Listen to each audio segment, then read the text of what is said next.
Hi friends, ఈరోజు OG movie చూశానండి. దాని యొక్క రివ్యూ మీతో షేర్ చేసుకోవాలని అనుకుంటున్నాను.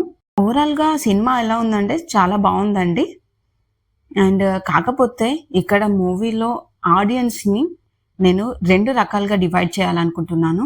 ఒకటి పవన్ కళ్యాణ్ గారి fans and second normal entertainment కోసం చూసేటువంటి నార్మల్ పీపుల్ అండి. ఓకే. ఫస్ట్ ఇక్కడ ఫ్యాన్స్ విషయానికొస్తే మూవీ ఎలా ఉంది అంటే ఒక రేంజ్‌లో ఉందని జెప్పొచ్చు. దీనిలో అసలు సందేహమే లేదు. ఎందుకు ఇలా అంటున్నానంటే ఇందులో పవన్ కళ్యాణ్ వారిని చూపించే విధానం అసలు ఒక రేంజ్‌లో ఉందండి. ఒక ఫ్యాన్‌కి ఏం కావాలండి హీరో నుండి? ఆ ఒక హైప్ అనేది అలా ఒక ఎలివేషన్ నిజంగా అండి దిమ్మ తిరిగిపోయింది.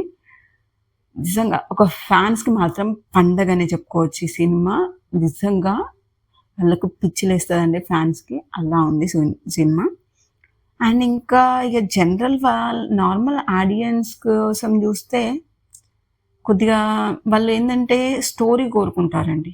నార్మల్ ఆడియన్స్ ఏందంటే స్టోరీ జూస్తారు. ఫ్యాన్స్‌కేందంటే జస్ట్ హీరో అన్నది ఆయనని హీరోయిజం, ఈ హైప్ జూస్తే ఆ హీరోని జూసుకొని వాళ్ళు పండగ జేసుకుంటారండి. ఎక్కువ ఫస్ట్, సెకండ్ అనేది వాళ్ళకి ఫస్ట్ హీరోయిజం. సెకండరీ ఇగ మిగిలినయన్ని సెకండరీ వచ్చేస్తాయి. సో, బట్ నార్మల్ పీపుల్‌కొచ్చేసి జస్ట్ ఎంటర్‌టైన్‌మెంట్ కోసం జూస్తారు మూవీ. అదే ఎంటర్‌టైన్‌మెంట్ అనేది కొద్దిగా మిస్ అయినట్టు అనిపించింది. ఎందుకు అనంటే కొద్దిగా స్టోరీని ల్యాగ్ చేశారన్న ఫీలింగ్ వచ్చిందండి. అంతకు మించి ఓకే. మూవీ బానే ఉంది. బట్ కొద్దిగా ల్యాగ్ చేసిన ఫీలింగ్ అయితే వచ్చింది. ఆహ్, ఓవరాల్‌గా చూసుకుంటే మూవీ అయితే ఓకే అండి. బావుంది. చూడొచ్చు. చూడకూడదనేది ఏం లేదు గానీ చిన్న చిన్న డిసప్పాయింట్‌మెంట్స్ అయితే ఉన్నాయి. నా ఎక్స్‌ప్లనేషన్ గనుక మీకు నచ్చినట్టయితే ఈ వీడియోకి ఒక లైక్ చేయండి.